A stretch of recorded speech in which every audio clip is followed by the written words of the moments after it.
It's Thanksgiving week here in the US, the time of year when we're all expected to be grateful and find things to be thankful for. But let's be honest, how often does forcing yourself to list things you're grateful for actually change the way you feel? Especially when you're stressed, overwhelmed, or facing a major challenge. I believe, for many high achievers, standard gratitude practices can actually feel like a trap. It becomes just another thing to put on your to do list, or even worse, a way to bypass the real pain. Today, I want to offer you a different perspective, a way to move from intellectual gratitude to deep down real appreciation by becoming aware of and beginning to control a very important time in your life. I call it the gap.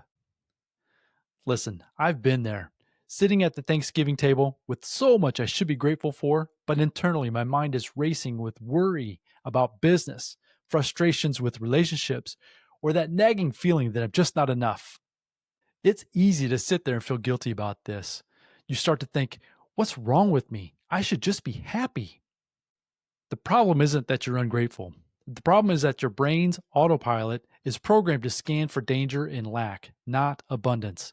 Your reactive mind is hijacking your ability to feel present. True gratitude isn't a list you write out in the morning. It's a state of being that you choose moment to moment.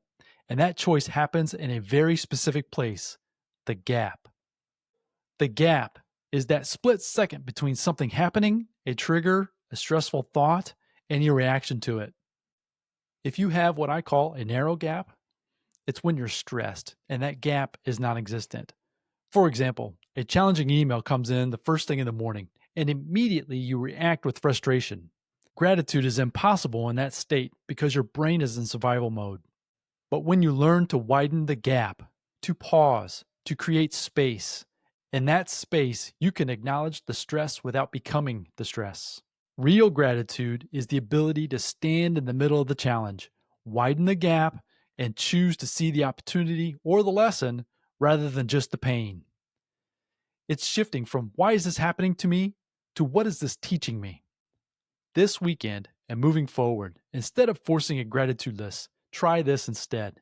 When you feel a moment of irritation or stress, maybe a family member says something triggering, or you remember something you forgot to do at work, just pause for 5 seconds. Simply just 5 seconds. Don't try to fix it, just notice it and become aware of the reaction without judging it. That pause is you widening the gap. That is the first step to reclaiming control of your thoughts and your feelings. This concept of the gap is so powerful and is the core of everything I want to teach moving forward. It's how you move from reactive living to designing a life you desire. And starting in the upcoming episodes, I'm going to be releasing a brand new series that dives deep into what I'm calling the gap thinking framework. We're going to cover how to bust the limiting beliefs that fill that gap and the exact protocols to widen it on command. If the idea of moving from reactive stress to conscious control resonates with you, make sure you're subscribed to the Rich Mind podcast and have your notifications turned on. You're not going to want to miss the first episode of the Gap Thinking series that's going to be dropping very soon. It's going to change the way you operate your mind, which will change how you experience the world. And once again, everybody, happy Thanksgiving. Enjoy your family. Enjoy the great food. Hopefully, maybe enjoy some great football. But remember, practice the pause over the next few days. And get ready, and I'll see you in the next episode. And if you enjoyed this video, YouTube thinks you're going to enjoy this video next. And then make sure you click over here to subscribe.